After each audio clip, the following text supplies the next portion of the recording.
So this happened years ago when I was in high school, but I smile every time I think of it. My high school had a policy that anyone who has missed less than a certain number of school days could pick one class they had an A in to skip the final. You could get a couple extra days for college visits, but otherwise it was very straightforward. Awesome policy, and we all loved it. One year, we had this kid who was in 8th grade and had been diagnosed with cancer. He spent a lot of his year sick, getting treatment, going to the hospital, running to the bathroom to throw up, etc. Despite all this, he finished the year with an A in his Spanish class. It was his only high school class, so it was the only final he would have been able to skip. Administration was not going to let him skip the final because he had missed too much school.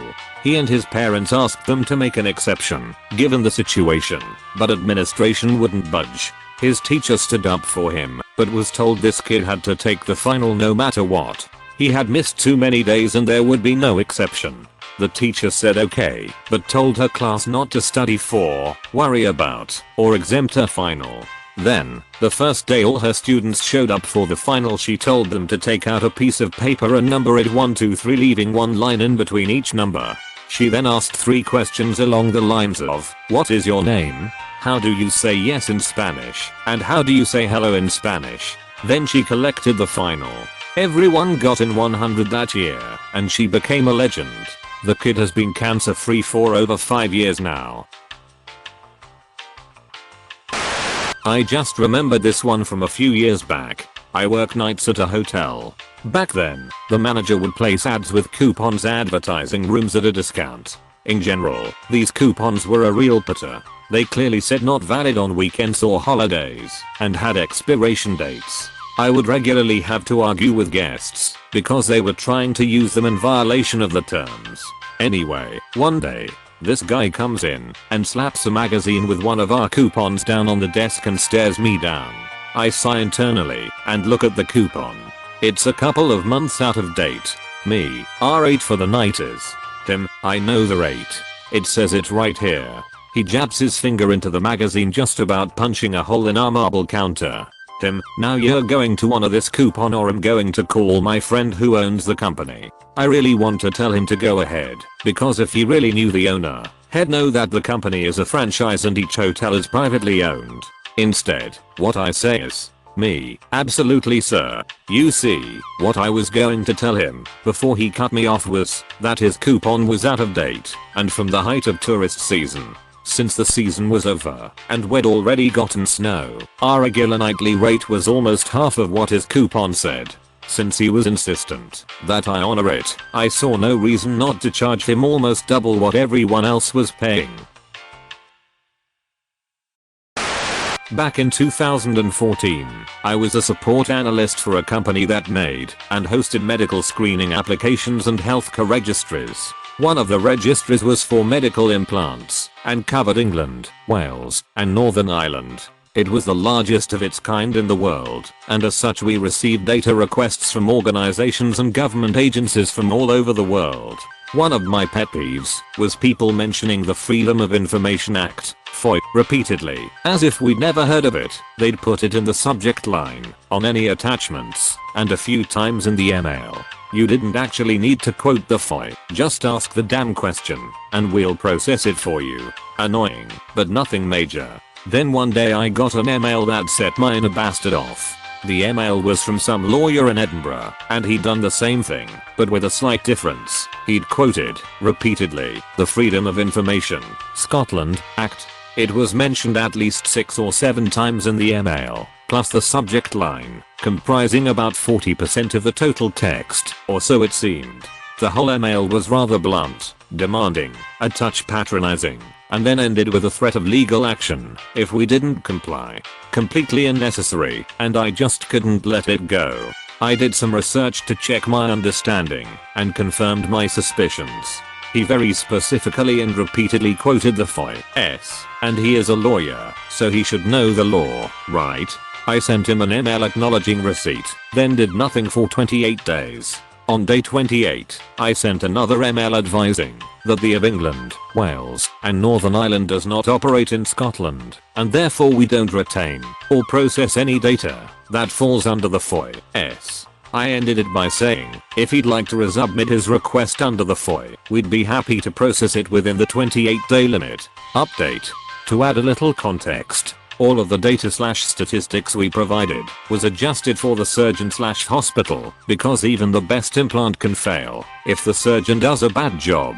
The way he phrased the request, it could easily be interpreted that he only wanted the data. That falls under the Scottish FOIA, that is from Scottish hospitals. As he opened with a threat, I chose this interpretation and made him wait the maximum time to tell him. If he hadn't done that, I would have called or emailed to clarify his needs. Some paralegal from his office resubmitted a request about a week later. It was much narrower in scope and more politely written. It was processed in about a week. My girlfriend used to work at a used furniture store, which also sold ovens, microwaves, and pretty much any household item that was donated. At this particular store, all the paid staff were women. Capable women, who lifted ovens and couches daily. Sexes of volunteers were mixed, but they never lifted anything, mainly performed menial tasks, and manned the cash. One day, old C*NT comes into the store and purchases an oak coffee table. Big, awkward, and heavy. Nothing my Dutch-born, brick shithouse of a girlfriend can't handle. Plus, the only man in the store, frail man, was an older man who tested lamps and light bulbs in the back. Old C, perhaps you could get one of the men to carry this out. GF, I'm happy to help you. I actually helped bring it into the store. Old C, a man should be lifting this. Please get one of the men to help carry it to my van. So GF goes in the back and asks frail man for assistance, knowing the eventual outcome. Frail man sees the coffee table. I can't lift that. Get one of the women to do it. He promptly went to the back and returned to work. My GF helped old C bring the table to her vehicle without issue. She says this happened a lot, mainly with older people. My boss is a lunatic who will often, without prompting, flip out and accuse me of wasting time. I literally do the work of 5 people. I run the office and the other employees, do invoicing, accounting, tech support, admin stuff, etc. but also graphic design, photography, website design, videography, content creation, and social media among others. I'm dead by the end of every day, which is usually 12 hours long. This flip out happens meanwhile he's constantly interrupting me for stupid crap instead of letting me work. He has no self-awareness of this, no matter how many times I try to point it out to him, and if something doesn't get done, he again loses it and accuses me of wasting time. A few months ago, he demanded a full accounting of my time. This was after he interrupted me repeatedly for discussions about his religion, and I was at the end of my effing rope. So, here is an excerpt of the full accounting of my time, as he requested. 11:45 to 12:20, editing and working on hype video, including organizing, trimming, melding clips. 12:20 to 12:55. You stopped me for religious discussion, reading several biblical parables aloud and explaining them.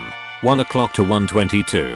Video editing, arranging clips in preparation for music and special effects. 1:22 to 1:54. You stopped me to show several lengthy Grant Cardone videos because they annoyed you. 1:54 to 29. Video editing, transferring files to HD for compilation. 2:29 to 2:40. You stopped me to have me watch a YouTube video of a duck. In total, he took up 3 hours and 28 minutes of my day. He's mostly shut up about my time wasting. This happened about 2 years ago. I worked for a very popular supermarket chain in Australia. I had been shunted there after their sister company went belly up. Now, I love dyeing my hair crazy colors. It's a quirk. It makes me feel more confident in myself, and as someone with social anxiety, it was a great pick-me-up when I was feeling down. When I first got transferred there I had blue dreadlocks, and we had a male manager. There was never any issues with my hair or dress standards, and I took pride in my work and worked hard. About a year after, we got a new store manager. Let's call her Sarah. Sarah had very clear-cut ideas about how her store should be run, and importantly, how her employees should look. At this stage, I had taken my dreads out and just had short purple hair. According to the employee guidelines, employees should appear professional and hygienic at all times. No mention of hair color whatsoever. However, the phrase professional is open to interpretation by management. You can see where this is going. It began as passing comments on my hair such as, "Wow, that's bright, ECT." But as other employees began coloring their hair, Sarah sent out a memo that no unnatural colors were allowed. I was very sad. Colored hair was a part of my identity and gave me the confidence I needed to interact with 200 plus customers a day. I decided I would bleach my hair snow white. So I did. Now, if any of you have done this before, you would know you need to use purple shampoo to counterbalance that brassy, bleach yellow tone to keep it white. This is a fine balancing act. Don't leave the shampoo in long enough and you have yellow hair still. But too long and your hair can get tinged pastel purple. Well, on a few occasions I left it in a little too long and my hair was the slightest shade of purple. Not even pastel, only just off a light grey color. Well, that was all Sarah needed to gun it for me, going as far as to threaten to send me home without pay. As this was going on, I had become friendly with the bottle store next to the supermarket. Under the same parent company, but a different chain of command. I would cover their staff's breaks, and instead of standing around like the others do, I would face up the store and help out. Well, the manager had noticed my efforts and poached me. The best part? Because they had a different chain of command and a different interpretation of the employee guidelines, I was allowed to have colored hair again. I immediately took up the offer, and the night before my first shift they set about making my hair a refined rainbow. I get in there. My new manager loves my hair. My customers are raving about it, asking how I got it so bright, what brand of dye, ECT. Well, good old Sarah spots my beacon of a head from across the supermarket and beelines it straight for me. But I was ready for her. I printed the employee guidelines and called our team just to get further clarification that I was correct in my interpretation. I had customers in the store, but this didn't stop her from trying to tear into me. "Sarah, you can't have hair like that." Me, asterisk HANDS other PAPERWORK asterisk actually, I can. My manager has no problem with my hair, and the guidelines say nothing about hair color.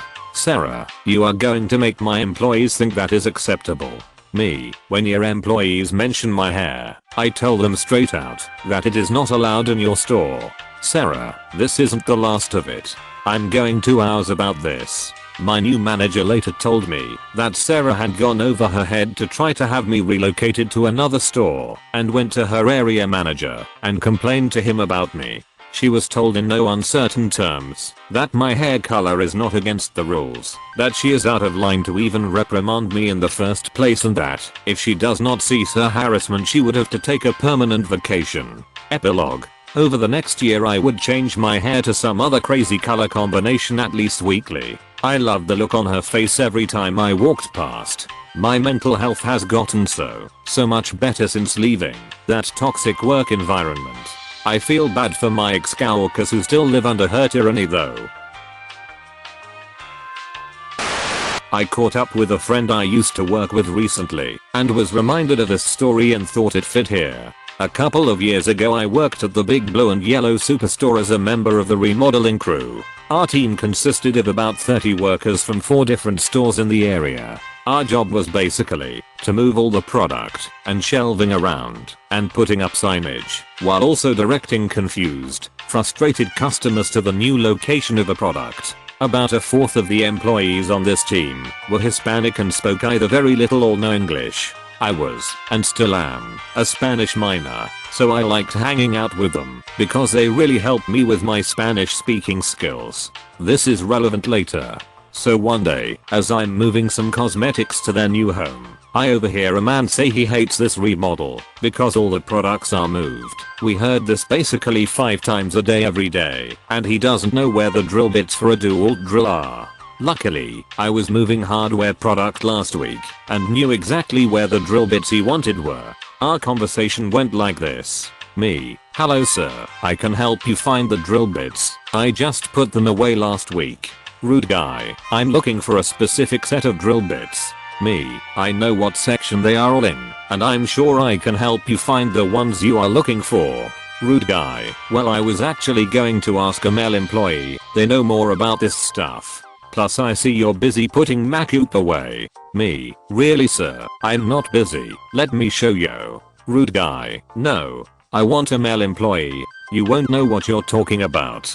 Just find me one. I felt a bit defeated as this happened with female employees a decent amount of the time, even though we all know where all the products are. Luckily for me, I knew the perfect employee to ask. I went up to one of the Hispanic workers I got along with well. I will call him Mr. L, and did my best Spanglish explain the situation. He just smiled and nodded. I took Mr. L over to Rude Guy and the conversation went something like this. At the time my Spanish wasn't great, so I'm paraphrasing what Mr. L said. Me. Here you go sir. Mr. L will be able to help. Mr. L. CMO te puedo ayudar hoy. How can I help you today? Rude Guy. What did he say? Mr. L. Puedo ayudarte encontrar las brocas. I can help you find the bits. Rude Guy. This guy only speaks Spanish. This doesn't help at all. Me. Well sir, you wanted a male employee, and I got you one. Everyone else in the area is busy, so either he helps you, or I help you. Mr. L. Estará encantado de ayudarte, cabrón. I would be happy to help you, bastard. Rude Guy. Huffs and turns to me fine. I guess you can show me where the drill bits are. And I did. I knew exactly where they were. Rude Guy found the exact set he wanted and left. It just goes to show, you shouldn't undermine any employee, because many of them know what they are doing. I didn't stay at that job long and now work a job I love at my university's library. If you enjoyed the stories, slap the like and subscribe button for more of them, and don't forget to support the original writers with an upvote. Links are in the description. Peace out, and catch you tomorrow.